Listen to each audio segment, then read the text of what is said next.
చంద్రబాబు నాయుడు గారు ముఖ్యమంత్రి అవటం కోసం గత 5 సంవత్సరాలలో ఎన్ని రకాల అబద్ధాలు చెప్పారు, జగన్ గారి మీద ఎంత దుమ్మెత్తి పోశారు, తాను అధికారంలోకి వస్తే ఏమేం చేస్తాను అని చెప్పి మాయ మాటలతో ప్రజల్ని మోసపుచ్చారో మనం అందరం కూడా గమనించాం.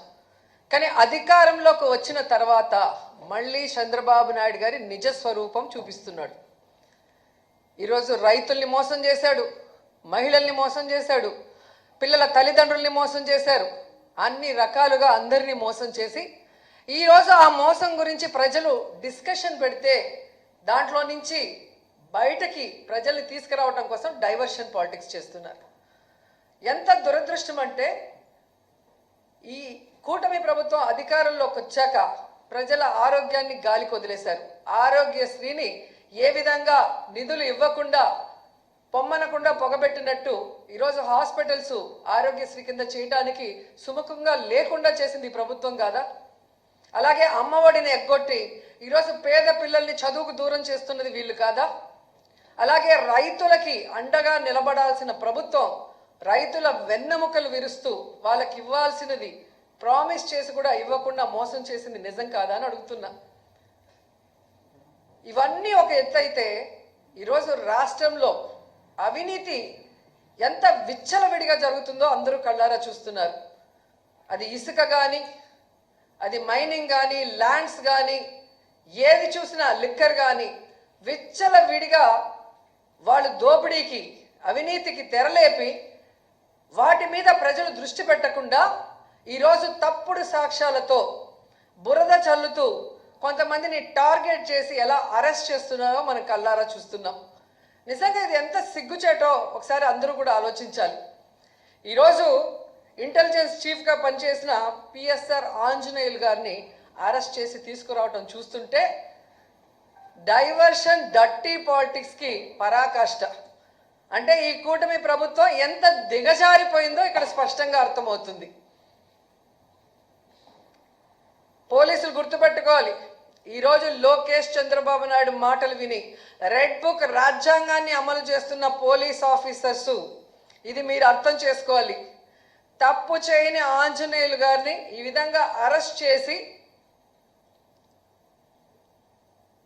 ఆయన్ని హ్యూమిలేట్ చేస్తూ అవమానపరుస్తుంటే తప్పు చేసిన మిమ్మల్ని చట్టం ముందు నిలబెట్టి మీకు బుద్ధి చెప్పే రోజు దగ్గరలో ఉంది కాబట్టి అలాంటి తప్పులు చేయకుండా మీ పని మీరు కరెక్ట్గా చేయమని కూడా ఈ సందర్భంగా తెలియజేసుకుంటున్నాను.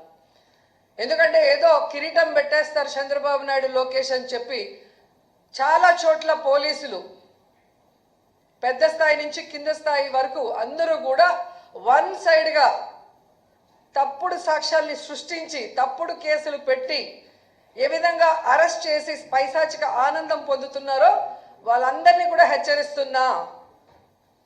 భవిష్యత్తులో మళ్ళీ కూటమి ప్రభుత్వం వచ్చే అవకాశం లేదు. ప్రజలు ఇప్పటికే మేల్కొన్నారు.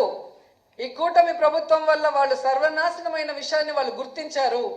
జగన్మోహన్ రెడ్డి గారి ప్రభుత్వంలో పేదలు ప్రశాంతంగా బ్రతికిన విధానం గుర్తుపెట్టుకొని మళ్ళీ జగనన్న కోసం ఎదురు చూస్తున్నారు. జగనన్న ముఖ్యమంత్రి అయిన వెంటనే తప్పు చేసిన వాడు ఎవరైనా వదిలిపెట్టేది లేదు. న్యాయస్థానం ముందు నిలబెట్టి వాళ్ళందరినీ కూడా జైలుకు పంపిస్తామని కూడా హెచ్చరిస్తున్నాం.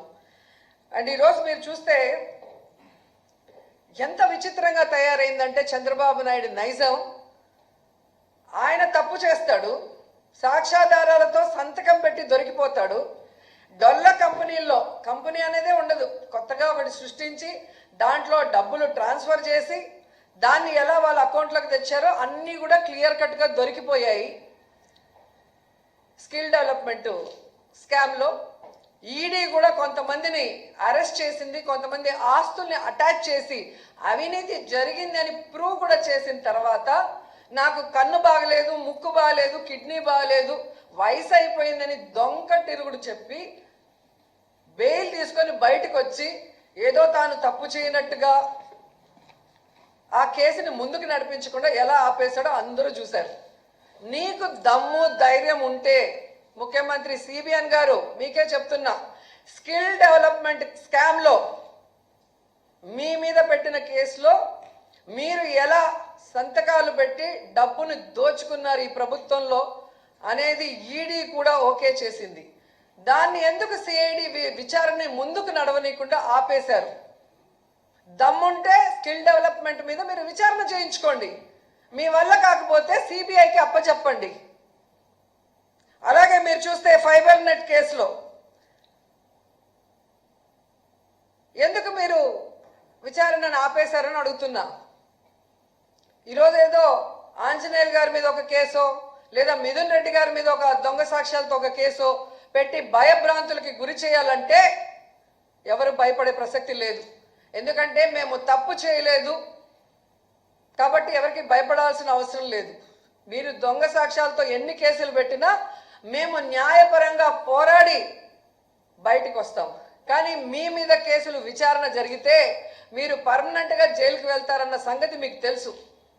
అందుకే అడుగుతున్నా, దమ్ముంటే దొంగ కేసులు పెట్టి మీ పచ్చ ఛానళ్లలో దుమ్మెత్తిపోయడం కాదు, స్కిల్ డెవలప్మెంట్ స్కామ్ మీద, ఫైబర్ నెట్ స్కామ్ మీద విచారణ జరిపించండి.